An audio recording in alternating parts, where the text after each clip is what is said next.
If we start with, tell me about yourself, walk me through your career, give me your career summary in 2 minutes. Give me your elevator pitch. That's basically what it is, right? An elevator pitch. You'll get that in any interview you go to, so I feel it's a good first question to start with.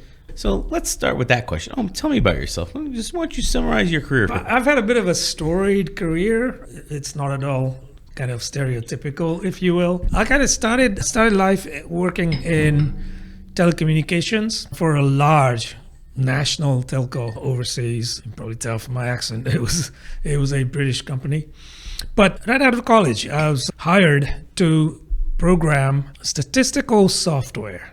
Not very exciting at the time, but I was learning how to program for business applications. Because prior to that, it was just fun. We had programmed like a toy train and stuff like that. But so now this is real. And so we're programming statistical, almost like decision-making type of software, right? Where to distribute load back in the day for telecommunications calls and whatnot. So I kind of started there, lasted about 2 years doing that and migrated over to other work and ended up installing digital telephone exchanges, ripping out big rooms full of exchanges and putting in a refrigerator-sized digital one in the Middle East.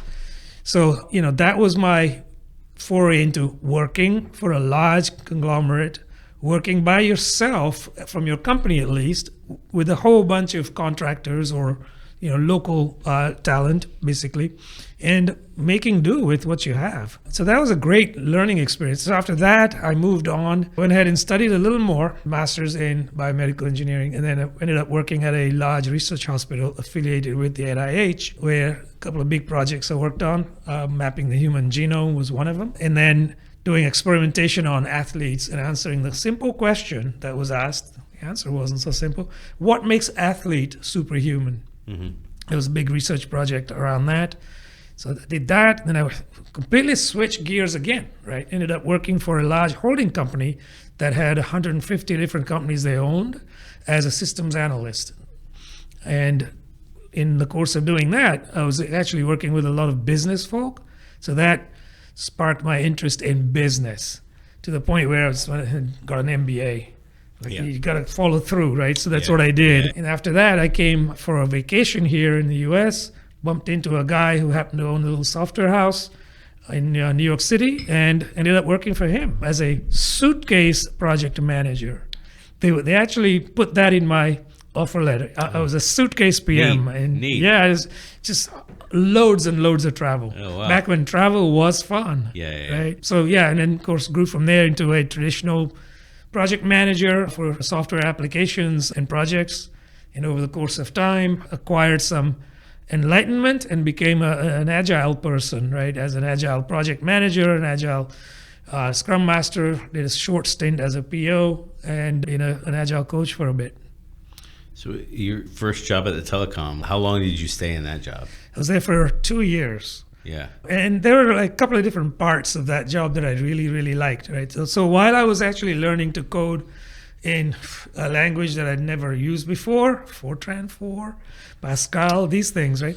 But the actual job application for that was boring. Like you're acting statistical load balancing for calls. But the learning part was exciting. And then I accompanied my boss, who was awesome, on quality assurance strips for hardware acquisitions. So this company bought hardware in the hundreds of boxes, like big old band printers and so forth. Mm-hmm. It ranged, anywhere from that to handheld calculators. But it was interesting when it was the bigger equipment, because we'd go into a warehouse, me in tow, right? But he would go in and he'd say, he'd just point at specific boxes in the warehouse. I want that one, that one, that one, right?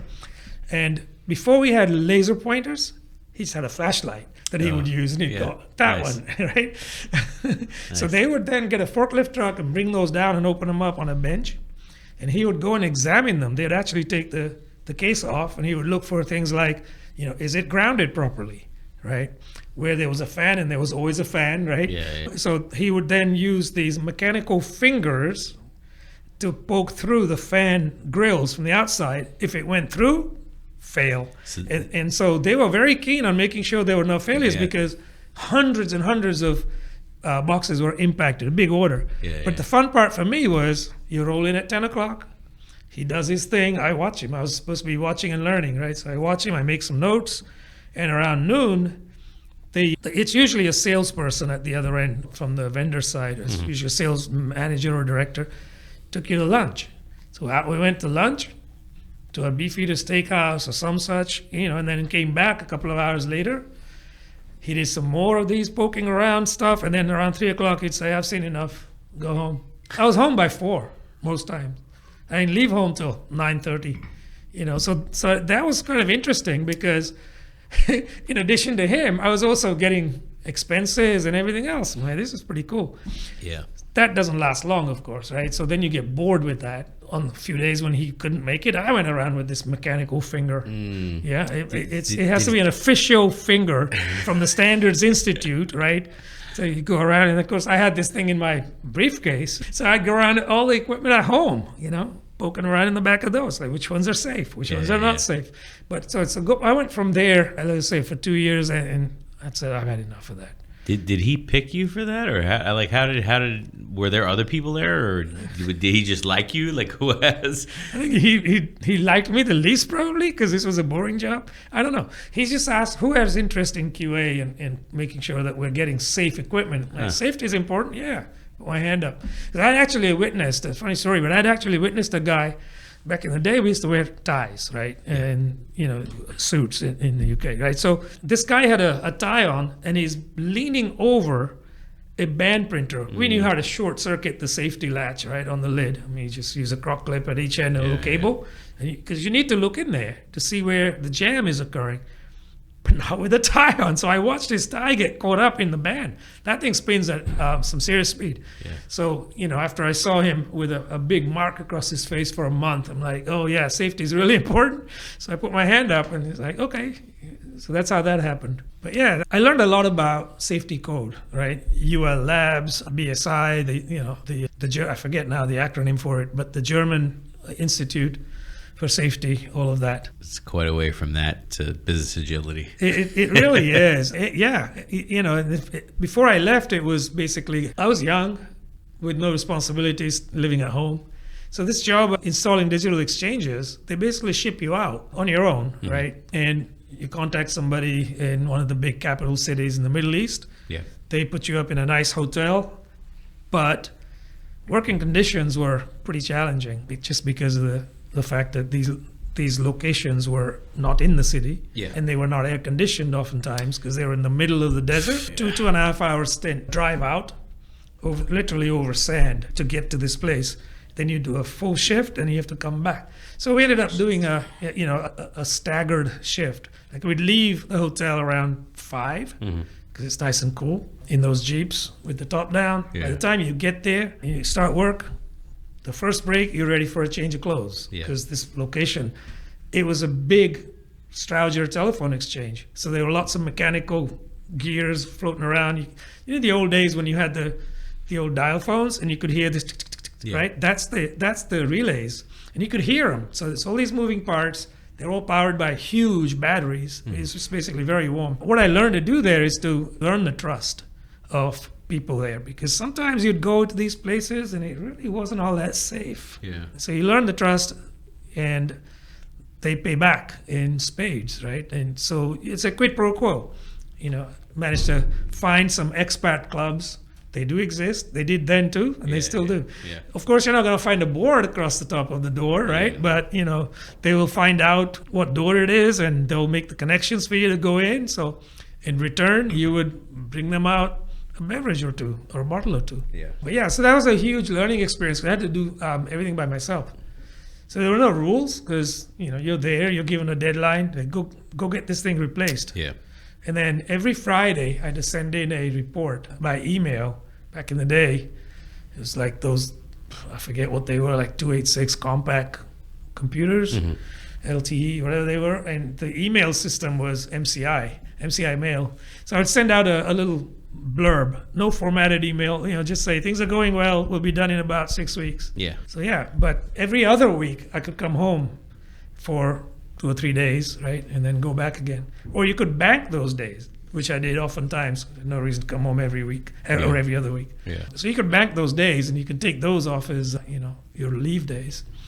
it was a learning experience, but like I said, I got bored and decided to basically go back to school and study something different. Bioengineering was very alluring at the time, so I went and did that. Which had its own little challenges, because we had to do a project. So I had to get my friends to roll up their sleeves and donate blood. Yeah. So my project was on blood. What was the entrance to agility? Was it the project manager phase? Was that the entrance to agility? Good, great question. So agility really didn't come into the picture for me until quite a few years after being a project manager. Yeah. But that said, when I first started doing that, as I mentioned, I bumped into this guy who owned a software house right in New York. I had no plans to migrate here to the US, much less work in that field. But that's for another day, the story of how this actually happened. Suitcase project manager. So literally, my first day at work, I showed up with a suitcase. Yeah. And, that's when we had back in the day when we had a person in the office who would arrange all your travel and everything. So she hands me an envelope, says, okay, you go, off you go. So I went to Montreal to a project that was already in flight, but a troubled project. Yeah. Oh my goodness, they ripped my head off when I went in there. It's like, oh, here comes another one, right? Apparently I was number 7 and I had no idea. So agility didn't enter into the picture until after that project, which we managed to rescue in the end. And then we got other add-on sister companies of theirs or sister publications. It was in the publishing field. But even with a traditional PM approach, what I would do is this. I'd always had my stakeholders close at hand, right? So typically what happens is they don't see the product until UAT. Yeah. That didn't make any sense to me because we don't know what we're building, whether it's going in the right direction. So I'd have a monthly meeting with them.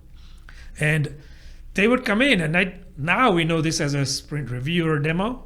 But that's what we did. We just said, here's what we're doing. And that's when they was, it's not what we meant. Yeah. Okay, well, what did you mean? So that was when we could pivot. Didn't know that was a sprint review. We didn't have sprints at all. We didn't have time boxes except for this monthly meeting. It was just go along and develop stuff. So it was awesome to get that feedback. So that was a bit of agility, although I didn't know it at the time as such, right? Yep. So and then the other thing is I never treated people on the project or even people on the client side, because we dealt with so many different people on the client side, as resources. That is a term I've come to despise over the years, right? Yeah. But it's not really about agility, right, per se, but everybody's equal. Make sure that everybody's voices are heard. Those things we were doing at the time. But agility came to me in the form of like proper formal agility much, much later. It came to me when I was at a large US, actually global publication, and they hired a big consulting company to come in and introduce Agile. It wasn't even a launch or anything. It was just to train people. So, of course, all the PMs got picked to be trained. Sure. And that was my first kind of exposure to the 12 principles, et cetera, right? That was enlightening, to say the least. Like, that makes sense. Why wouldn't you do things this way? Right. But again, having said that, it wasn't to the degree that I understand and embrace agility today. Like, for example, budgeting. I didn't even think about that at the time, right? It was just the hands-on work that made sense to me. Well, it sounds like a lot of the stuff matched your own belief at the time. I kind of understand why that you would take to it in that environment. Yeah, absolutely. Yeah, and after that, on some projects, again with the same company that I was with, I was at that company for 10 years. So with some projects, we just couldn't even work in an agile way because the company was a software vendor. We go into a client site and they have a PMO. They're going to do things their way. Yeah. And I start introducing bits of agility there as well. Yeah. Right. And then you find people that like that, and then you get those guys on your side and do the best you can and basically muddle through because, they just don't want to know. Yeah. So that kind of made me very frustrated. But I stayed with that company because over the years, we started seeing a trend. And that is, it was myself and a lead technician and 3 or 4 people. I didn't always get the same 3 or 4 people, but I always had that lead technician with me doing these projects, right? And the projects were almost all the same, meaning that it was the same software, publishing software that we would install. Of course, every publication is unique, etc. But The business rules are unique. The software is the same. But the neat thing was, without going to development, we could actually change the entire product, the behavior, what the user sees, and the business logic by scripting. They put hooks into everything. So on entry of a field, there's a hook. While you're in the field for more than X seconds, a different hook could be invoked, etc. So I learned on the job to write those quick scripts to satisfy those, oh, can we have this? Can we have that? The delighters, as we come to know now on the Kano model. So they love that. They're like, oh, wow, that was quick, right? Well, they saw it as quick because they saw it the next day. I stayed up all night coding this stuff because it was exciting for me. I'm learning something new now. I'm learning a scripting language, and I'm learning JavaScript. So it was awesome. And that, I think, led to me saying, tailoring the software like this is the key, right? Because you can't just say this is version 1.4.a and everyone's going to use the same version. Right. So that was one thing. The other thing was, if I could do that and it took me that long because I was learning, how much faster would it be for a developer to do it, who's already well versed in JavaScript or whatever scripting language you want to use?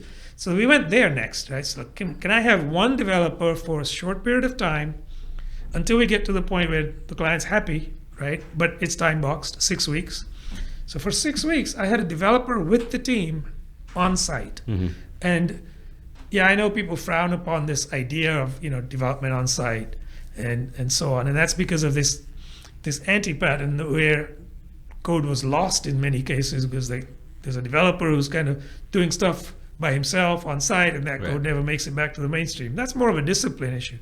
We never had that because everything that was being worked on lived on a central server anyway. But the on-site piece was critical, and here's why.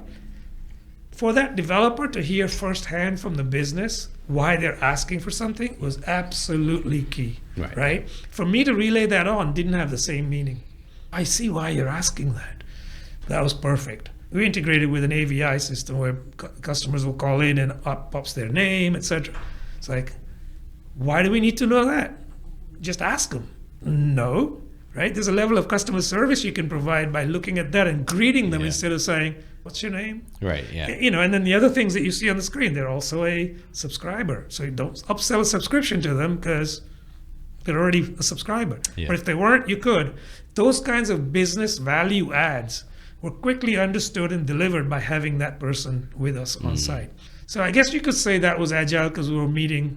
What's the principle? We welcome changing requirements even late in the process.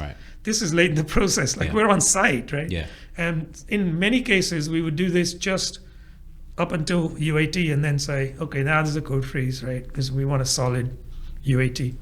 So that's really how it all started for me. You're also working directly with the customer. I think that's another principle, though, dude, right? It is, You work with the customer every day. Yeah, you have the developer on site working with the customer, and they can come up with solutions that otherwise, maybe you would, maybe they'd be missed if you were doing all the requirements up front and all the whatever. Can you imagine in that scenario doing all the requirements up front?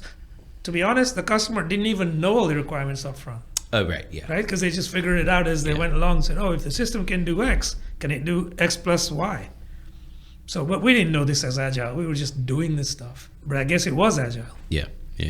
I think of Agile coaches, like Scrum Masters and Agile coaches, I kind of think of in the same bucket. But then enterprise Agile coaches, people that have participated in transformations and people that have participated in large organizational type deals, I think of as a different division. They're in the same career field, but I think of them as in a different division because I'm interested in how you make that jump to enterprise agile coach. So I've done a little bit of that. So I did a stint at Disney on the enterprise transformation side. I can tell you what happened with my specific case, though. A large recreation focused corporation, because we don't name names. Yeah. There's nothing like it. Yes. We may have to cut that out. I can't think of a way to say a way to rename Disney. They're very unique. They are. There aren't that many Disney, Universal. There aren't really that many large organizations like that.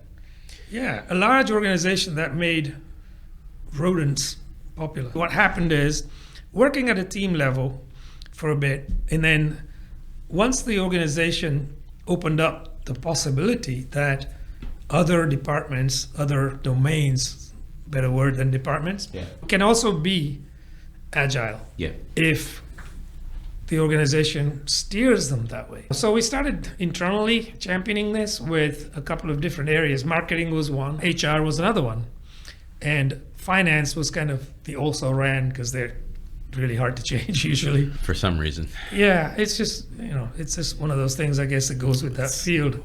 I'm trying not to dip into budgeting for one episode. No. So once that decision was made that it's okay to let, a person like me, a coach, basically to try and delve into those other areas, it was a case of the CEO declaring that, saying, we're going to listen to him, we're going to see what we can do. But again, there's no deadlines for this. We'll figure it out as we go. No one else has done this in our industry before, right? So with that kind of message, and I guess those kinds of guardrails, it helped people to, before they were like afraid to fail. Like, what if this doesn't work? We know what works. Well, maybe it doesn't work, but we know it. So we'll stay with what we know, right? For them to break away from that and say, try this different way of working, that was key. But it wasn't enough, right? Because I was on the inside saying all of those things. Didn't carry as much weight. They had to listen to somebody from the outside. So, so they hired a very large consulting organization to come in and spend a week. That's all they did. The first few days was just introducing the concepts of Agile. Why do Agile? Why be Agile, right? And then the last 2 or 3 days, it was basically very high level 101 kind of thing. Here's how we work. We work in time box sprints, etc., or iterations. They didn't really force Scrum. And at the end of that week, they were gone. But they left behind a nice spiral-bound deliverable, right, which was their deliverable to say, this is a guide of how you work in an agile way. So given that, the following week, I'm like, how do you go forward from this? Because everybody else was like, well, that was great. Good training. Yep. I want to go back to the way we were doing things.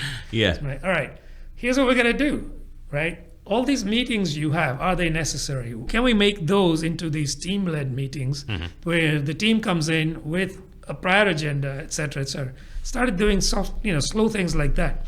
But very quickly pivoted from there to this idea of having a backlog and an idea of accountability. Somebody owns the backlog. They knew the terms because they had just been trained.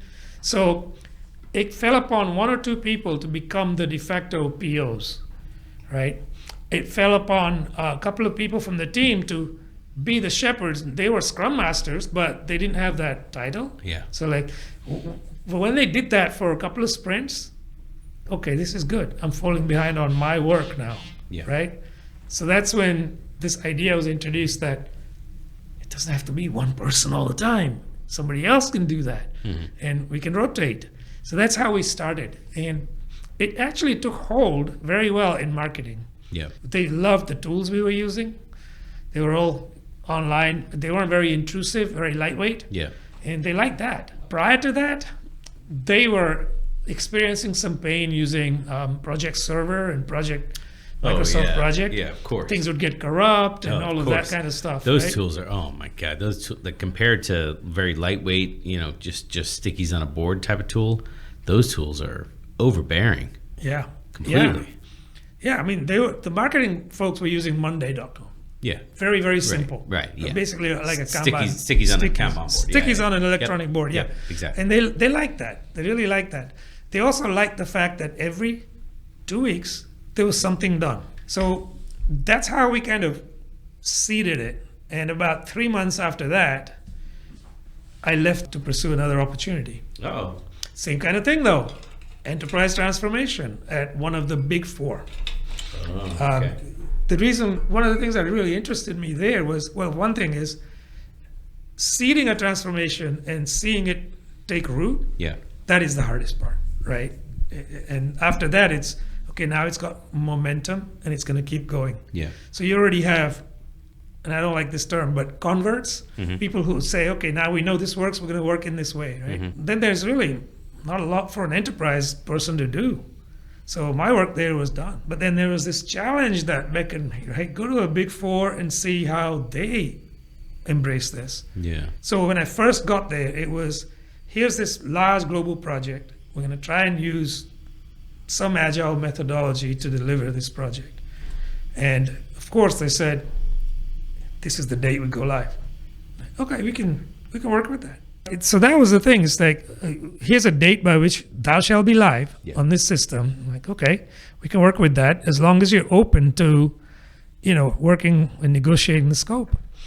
While that was actually working, it was a long project, but while that was actually working, suddenly, and it shouldn't have been so sudden, somebody realized, oh, we have GDPR, that deadline is coming due, and we're not compliant with that. Yeah. And yes, we have data stored over there, right? What do we do with that? So they basically European data compliance type of privacy type German thing. Data privacy regulations. Yeah, exactly. So that, like, okay, well, they say, who can help with that? Like, gee, I don't see any hands going up. Sure, why not, right? And, but it went up before I could pull it down. So of course now I'm managing a data warehouse relocation project. Yeah. Wow. Okay. No code there. So we relocated a data warehouse from Berlin to Las Vegas. And we did that in about 2 months. Very, very, very high speed move right there. There's a company that should remain nameless, but they are one of the leaders in data warehouses in that area in Nevada. They will lend you the space. Literally, it's like going into Costco or something, right? You're going to see big aisles, and you're going to see servers stacked up, rack mounts, and there'll be exactly, and there'll be these signages everywhere. So it'll say, Barnes and Noble, etc. Right? I was going to say Amazon, but you won't see that name there because they have their own servers. But you'll see all these big names, and so that's when you realize, oh wow, everybody's using this location, and of course my mind immediately went to, what if there's a disaster? What happens to everybody here, right?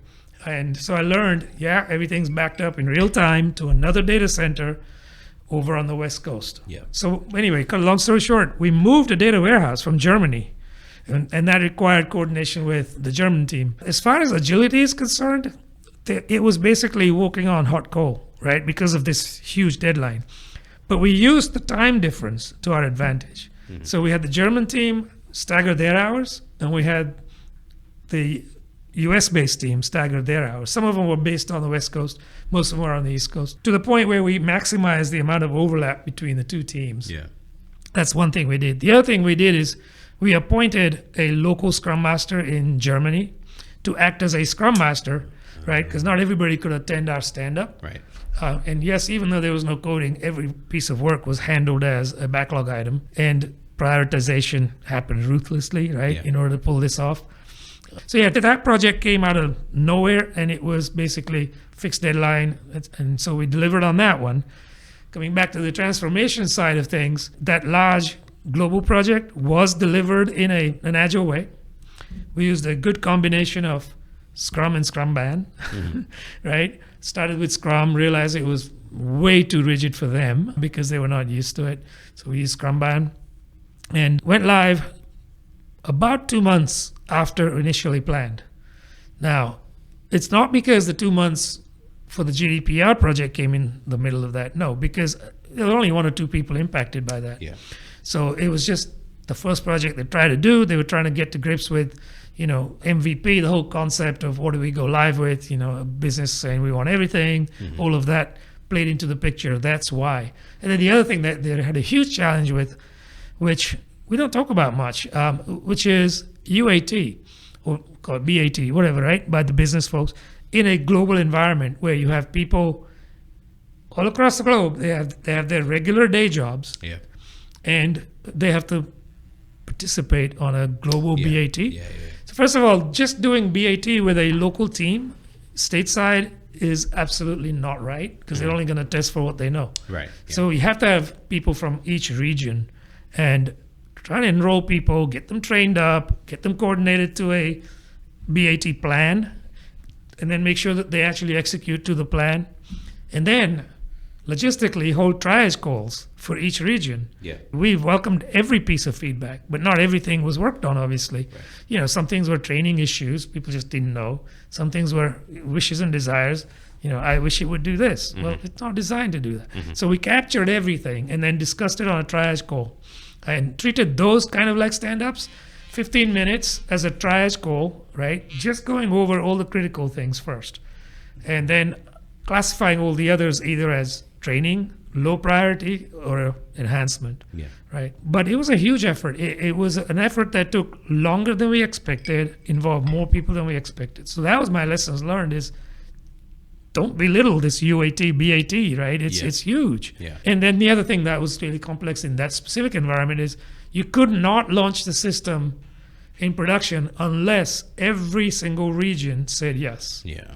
And so we had to have every single region's participation. Right? It was like a cut over. Yeah. You couldn't do the cut. Yeah, because if one said no, it's not like you could leave them behind. Yeah. It's all or nothing, right, on the new not, system. Yeah, not in a combined data warehouse type environment. No, Yeah. you can't, So coming back to the original thing about transformation, it was seeded forcefully, I want to say. People didn't have the opportunity to be trained other than through one-on-ones or just the team level training. There were 7 teams. The Scrum Masters that they hired on these teams were of varying degrees of experience and, dare I say, competency, right? Yeah. Some will come in and just do it by the book. This is what we do. Others would come in and say, well, that doesn't fit here, so we're going to tailor it. So that was kind of like that transformation effort. And then right at the beginning, the company that I said I was there for 10 years with, we did launch Agile Transformation there, which was an interesting start for me because the development work for the product was done in 2 different locations. It was done in Sweden and it was done in Melbourne, Australia. So the time difference was actually pretty amenable to, round-the-clock development type of effort. What was really sorely lacking was the comms around that and the support structure. Yeah. So people would often say, hey, what happened to my change? My file's not there. Somebody overwrote it. Right. That kind of thing is what we experienced initially, till we got to the point where, there were some mutual rules that were agreed upon, and you had to follow them. And we had some people that didn't. They would still pull down files locally, work on it locally. Next day when they went to upload it, they would then find, no, right? Yeah. So we put like stopgaps in place. You're not going to ruin somebody else's work because you're lazy. I know. Right? I know. I feel like even in projects that I've worked on, like in my career, I feel like that is part of the ride of working in software development, where you just kind of like hold on to the bar, and because I've not seen it. Like you just need good engineering practices at that point to say, hey, when I check something in, or when I commit something, I need people not to override my commits or reject my commits without talking to me, or like a good communication between developers to understand who's checking in what and how it goes into the pipeline. That stuff is not like, it probably is on the horizon of agility somewhere somehow, but I don't know, like that. I don't think that stuff gets talked about nearly enough. It doesn't. I mean, granted, like these days we have better tooling, right? Oh yeah, but we didn't much have better that. tooling. Yeah, So, much better tooling. Yeah, absolutely. The idea now is like to have one pipeline that's constantly moving, not have a bunch of like branches and merges and all, like not have a complicated branching strategy. Just have everything goes into the trunk and that's it. We're just going to move forward. And then this whole notion of DevOps didn't exist back then either, right? So we were kind of muddling through it. I mean, it didn't really exist, but it was the practices that led to DevOps existed in little vacuums, and then it kind of combining it all together. But yeah, we could totally nerd out and talk about actual development practices along the way. We'll get a couple of DevOps guys in. Now that you've transitioned into agility and transformations, larger projects and working with multiple Scrum Masters at once, we're in the current stages of your career.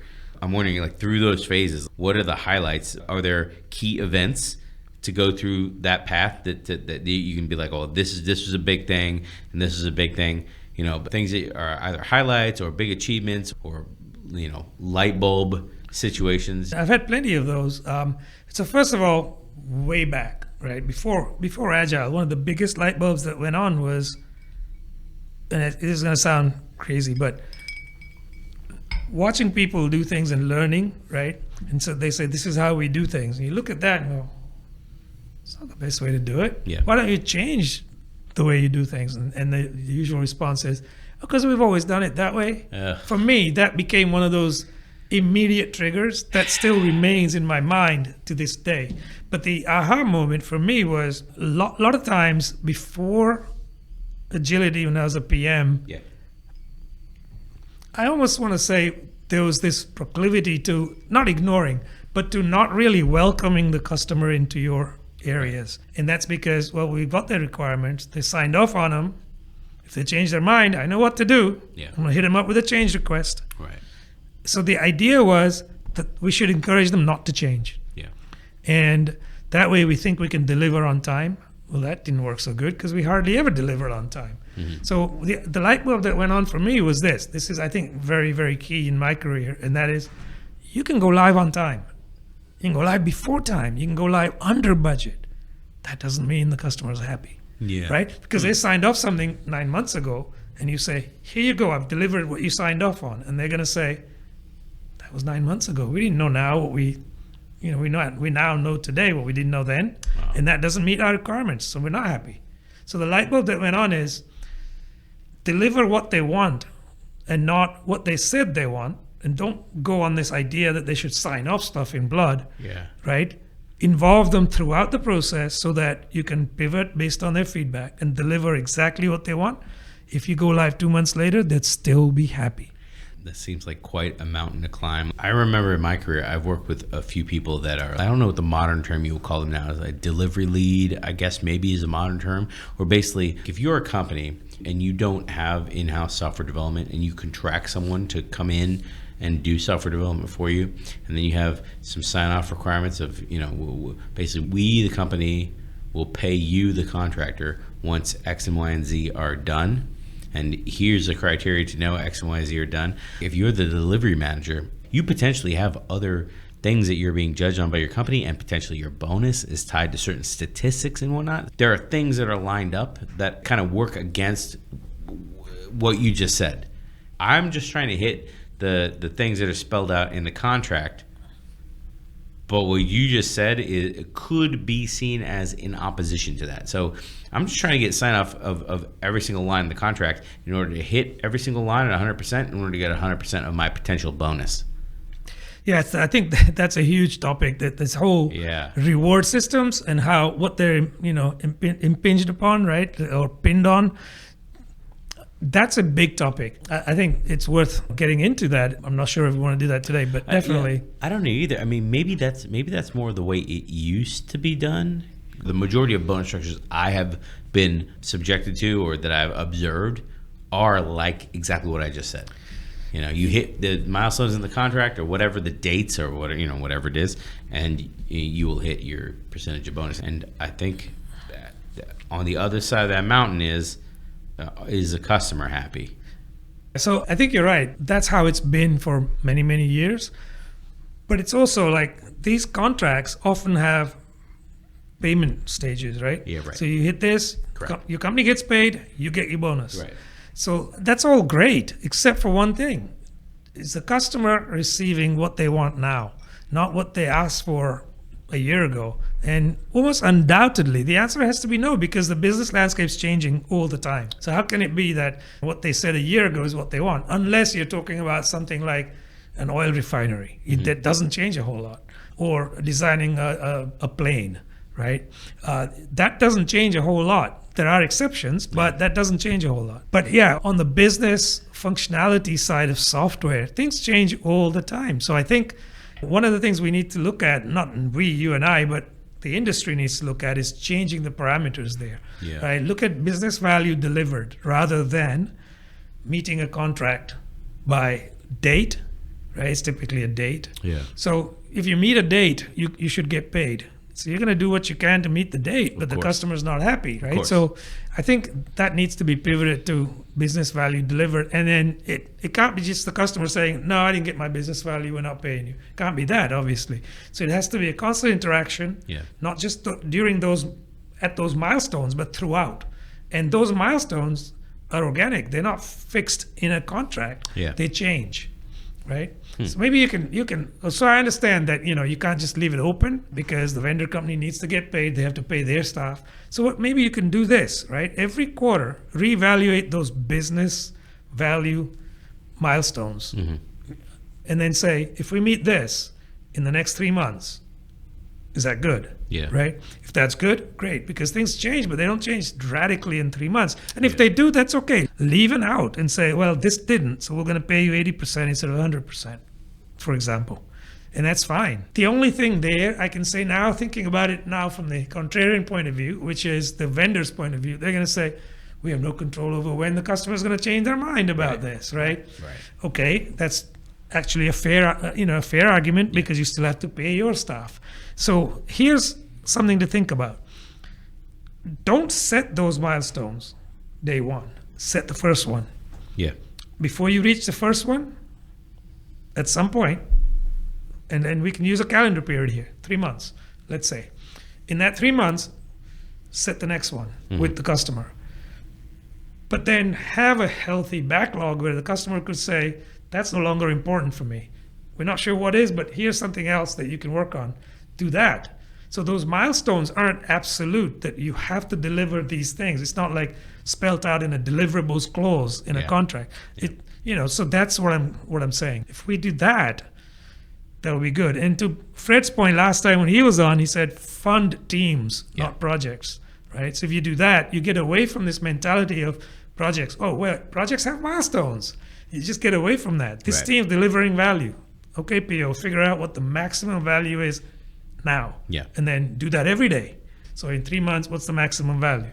And just get paid on that. Yeah. And all that comes back to the idea of what is valuable to the customer. It comes back to the career revelation of, we should be dealing with, on one side of the mountain is like all these things that are set in stone, these contracts. On the other side is what improves our relationship with the customer, what makes the customer happy, what gives them that aha moment or that oh yeah, that can't remember what it's called. The Kano model. You just said it earlier in the Kano model. The delighters? The delighters, yeah. What are the delighters and identifying them? Because in the contractual side of the world, the contractual side of the world doesn't really care. The delighters may be the contractual obligations or items, but then they may not have anything to do with that. I mean, maybe not. Yeah, no, that's true. So here's another thought around how the contractual side can be offset with other instruments of how we get rewarded as vendors, if that's what you're doing, providing software for an external client. Something that actually happened with a company that I was working with, the software was used by a publishing organization to sell ads. And the software either worked or it didn't work. But where we got into their value chain was by saying this: we're going to stand behind our product, and the customer saying, yeah, but we might change our strategy on how we're selling things. And your software has to keep up. And it can't keep up till we actually do the coding. So you guys are too slow for us, basically, because every week we could have a different selling scheme, right? So marketing people dream up these schemes because they have to, based on business pressure, competitive pressure. So we got into their value chain. And here's how we did that. We said, that's fine. If you have a campaign, you know roughly how much you're hoping to gain out of that, right? If we can tailor our software to handle your campaign so you can effectively launch it and execute through that campaign until you pick the next one. If we can do that, we get a little sliver of the pie, right? And how that looked was, it was based on what they were selling the customer who called in. Typically, it was a AVR, so they typically called in, but we extended that out to, of course, their online portal as well. So as part of that campaign, and it's very, very trackable, right? As part of that campaign, they sold the customer this, that, and the other. You roll that up and say, over the length of that campaign, they sold X number of dollars worth of additional business, right? And we took a little percentage of that. Now, wasn't a huge percentage, but here's what it did for us, though. It allowed us to keep 2 developers on that project, and just that project. Yeah, keep the team going. Right, keep the team going and work with the client. These developers were those people that would actually speak with the clients regularly and say, what does it look like? What's the next one look like, right? And they'll say, well, we might want to do this. Well, let me see. And they'll be prototyping this. I learned a new term the other day. It's pretotyping. So you're not actually even prototyping as in like, I did this, look, isn't this wonderful? Yeah. The client's telling you what they're thinking about doing. You go back to your desk and you start doing a rough framework, pretty quick kind of a model, and go, is this what you had in mind? And they go, yeah, but not this, right? And so you quickly triangulate on a solution. Yeah. And as soon as the client sees that, they go, yeah, we can launch this scheme, right, next Monday. Boom, you're in. And then of course, we get a sliver of that. Yeah. So that's how we were able to sustain. But I think the important thing here is how you extend your value chain as a vendor, right? And permeate the value chain of your client. So that career watershed light bulb moment led to realizing that there are two sides of this mountain, and you want to be on this customer-centric side, which agility lends itself to. Right, where the other side is purely very rigid. One side is very rigid, very fixed. The other side is, all about flexibility and growth and that kind of stuff. So it makes total sense to me.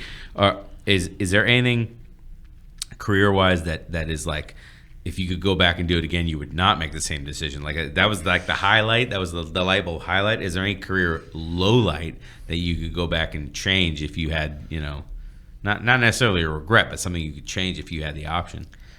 Well, so hindsight's 2020, right? Yes. For many, many years, as I say, I was a traditional project manager and waving the flag for doing things by the contract, by the book, etc. And I would never do that again. I mean, that's something that if I had the wherewithal to think through it at first, So to your analogy about the mountain being on one side and wanting to be on the other side, Yeah. I would have much preferred to go around or over the top instead of drilling through the mountain. But yeah, I didn't know what lied on the other side as much, although I'd heard about it from people that went and came back. So yeah, that's the thing I would say is I should have taken a bigger risk at the time and said, that's not the way to do things, Yeah. right? But that would have been against the grain, so to speak, right, of the organization that I was working with, Yeah. because they were completely, rigid, command and control, project management, PMOs, the works. But I'm glad I did turn down the opportunity to kind of take a senior role in the PMO, because I much prefer working with customers. At least that was good for me at the time, right? So I know we're talking about the lowlights, but this could have been a bigger lowlight had I just said, oh yeah, this is a promotion, let's just become head of the PMO. Yeah. Like, no, I prefer working with clients. Yeah. That's the path of the dark side. Yeah, right. In your career, who stands out to you? Are there any people that stand out to you that have been important through your career? And if so, why? Wow, what an excellent question. I'd have to go all the way back. We'll break the rules and not name names if you No, want. we will not name names. Some of these people may not be around anymore. But yeah, so I'll go all the way back to my first real job, right, working for a telco. Back then, they put you through an induction when you joined. So that meant like spending 3 months out in the field. Yeah. So here's this guy, comes straight out of college, has no clue about anything, right? So they put me in an induction program, and it's a lottery system. So I drew the card. I won Glasgow in Scotland in the middle of winter. So I'm like, off I go.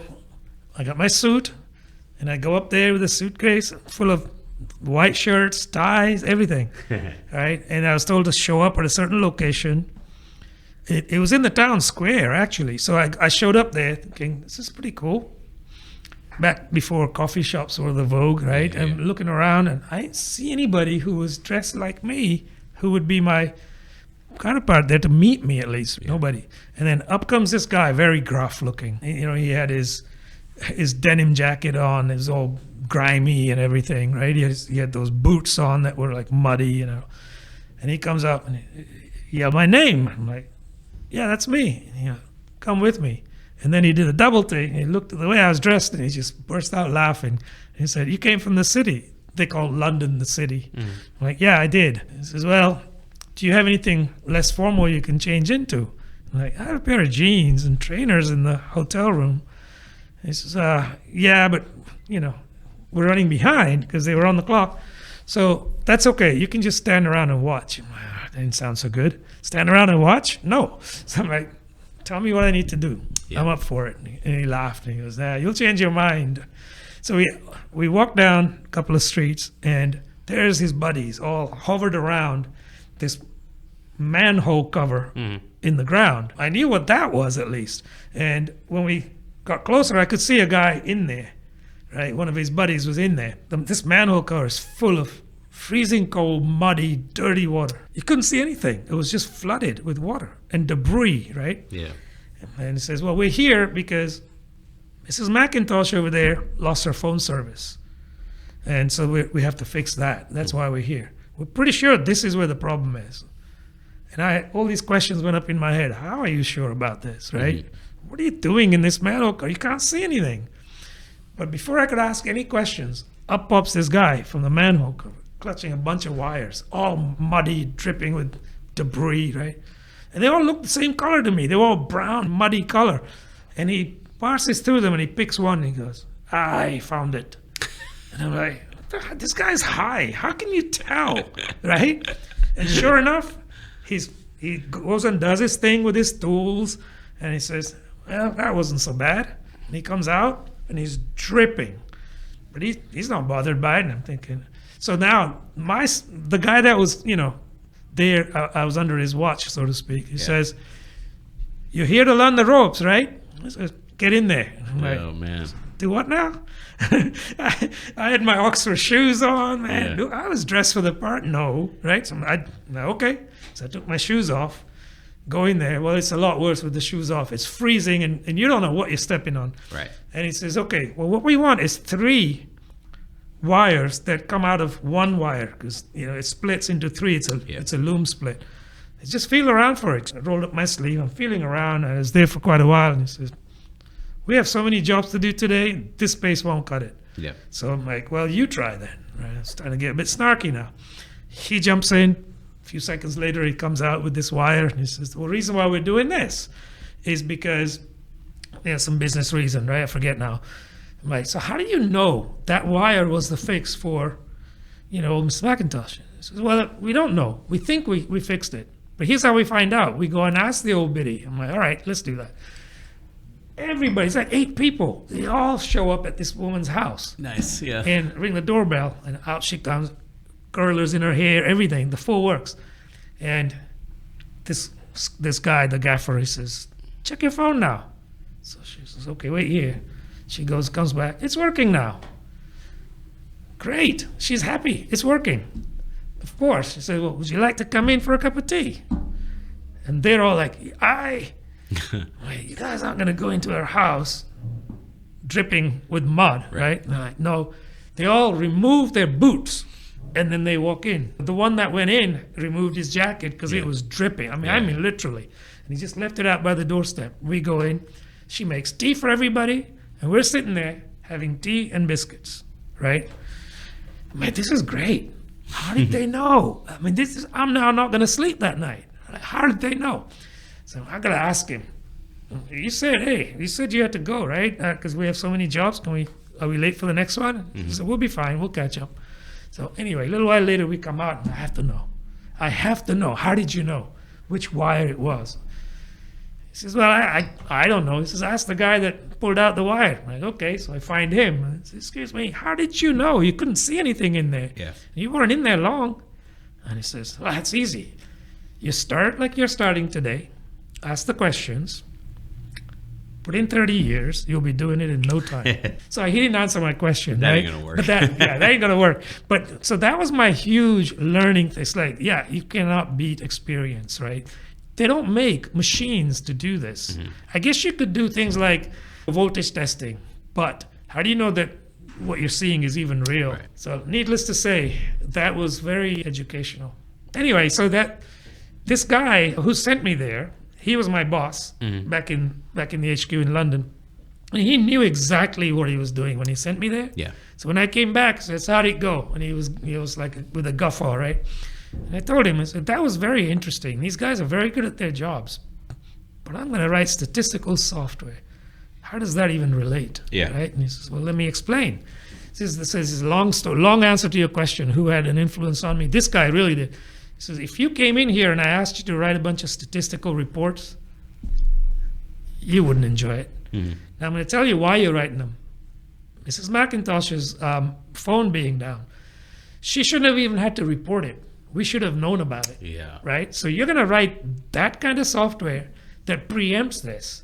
And once you know about it, we dispatch somebody, Right. like this super fella, right? Go fix it. So that's the definition of success, is she doesn't even know she had a bad line. Right. That's why you're here. I'm like, wow, who Yeah. knew, right? Yeah, This guy had done many things for me like that over the 2-year period that he was my boss. First, going in to deal with a client, I was really nervous. This is a director of sales. I'd never talked to a director before. Yeah. So, what's on the docket was about £500,000 worth of equipment that my boss, he basically said, if you say it's a fail, the entire batch fails. If you say it's a pass, we have to pay for the entire batch. And if there's bad equipment in there, you own that. And I'm like, Yeah. oh no, now the pressure's on. So of course I'm very hesitant. And he taught me this little nugget. He says, if you do your due diligence by randomly checking the right number of boxes, you decide what right is, and your confidence says they're probably all okay, then take the leap. Go ahead and say they're okay, Yeah. right? That for me was hard. Yeah. Because I was just a new guy, right, straight out of college. But soon after that, he would still be there Yeah. to catch me. But he would then say, "Does it look good?" I'm like, I think it's good. It's a good call. Done. Yeah. So he inspired me, Yeah, right, yeah. to raise my confidence to deal with these Yeah. directors and above. Yeah. That's very interesting to me. That delegation to raise people's confidence, or delegation to help people get experience. Delegation with a safety net for me, right? Because he'd be there. You at that point in your career, you may not know that you have a safety net. You know what I mean? Yeah, it may not feel like you have It a safety didn't. net. It didn't. But he knows. He has the experience to know that. That's very interesting to me. Yeah. That really shaped my professional career because it had an impact on how I treated people. Yeah. After that, Yeah. So when I became a system analyst, there were all these developers, we call them programmers back then. They would basically be looking up to the system analyst, like a tech lead today. Yeah. And the way I treated them is, you guys figure out the solution, right? And I'll back you. If you believe that's the solution, that's the solution. But then the overarching kind of the analysis piece had to be complete. It had to make sense. Yeah. That was my role. But my role wasn't to micromanage them. And so I think that was foundational for me, really. In my first job. I guess I was lucky in that sense. I feel like we all have a story about how we were lucky in our I'm first sure. job, or I am those sure. people.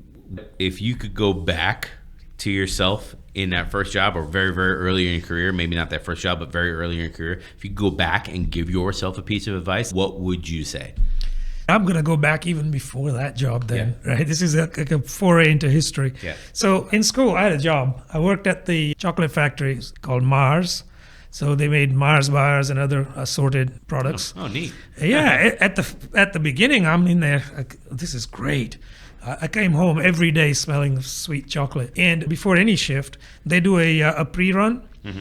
And all these chocolate bars come out in the pre-run. They're not exactly perfect. Like the wrapper might be off at an angle, things like that. So those they don't throw away.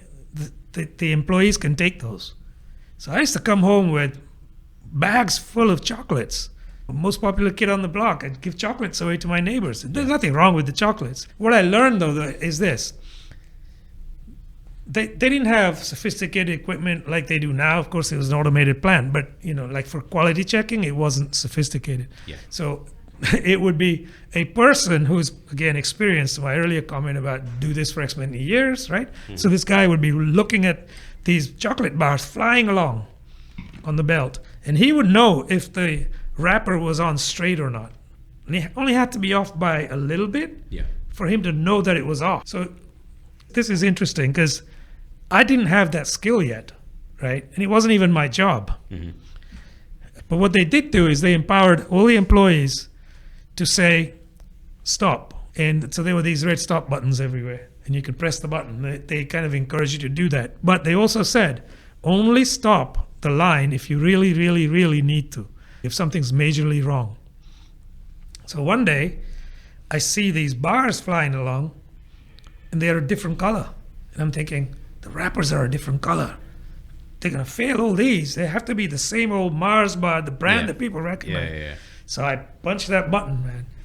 And of course, when you do that, right, you get the post run, which is all these bars stack up while the belt comes to a halt. All that is waste as well. Yeah. Because the bars get dinged, right?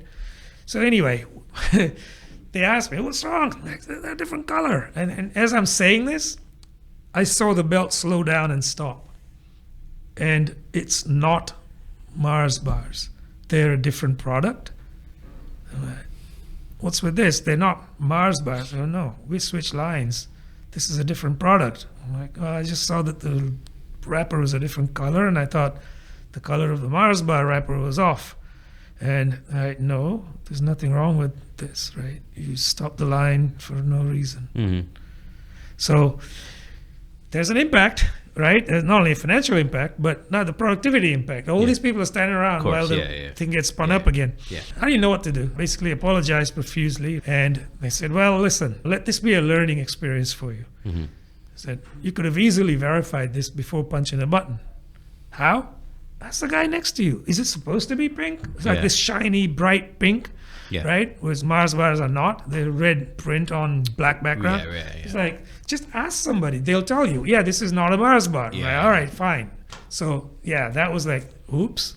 Yeah. I wish the ground would open up and swallow me, right? But, you learn, right? You learn from those very quickly. Back in the day, an operational analyst was a thing.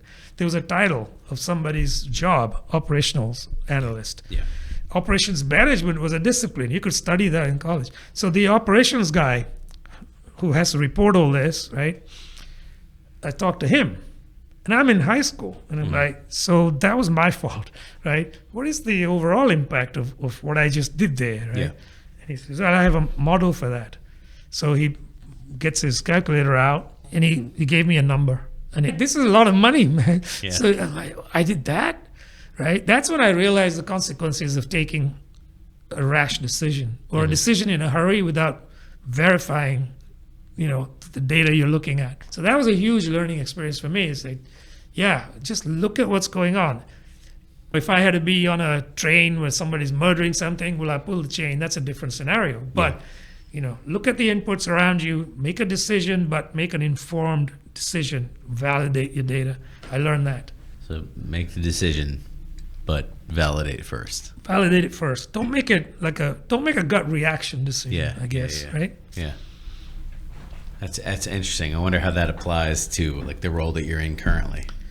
I think it applies in a sense where you empower people on your teams, to make the decisions, to make the right? call, But also make sure that they're doing it for the right reasons. Right. Yeah. Same time, not discouraging from making a decision, right? They own the decision. So they have to realize that they're making this decision based on the available information at the time. Yeah. And it sort of goes around a little bit to the prime directive as well, which I always tell the teams to start with that at the retrospective, because people go into a retro thinking, oh, this is a look back. I didn't finish my story. What's going to happen? Yeah. Explain what the prime directive is for people who might not know what that is. Yeah, the prime directive basically says, and I'm not going to quote it probably here, but the team did the best job they could given what they knew at the time, given the available resources at the time, and nobody came into it with ill intent. So if you start a retrospective that way, what I found is people are more amenable to opening up, right? Because they know that it's not a blame exercise at that point. It's just, here's what happened, right? Let's look at why what happened, not why so-and-so did what they did. It's, this is what happened. So depersonalize it and make sure it doesn't happen again. Yeah, so I always start with that. Just keep that on the board the whole time.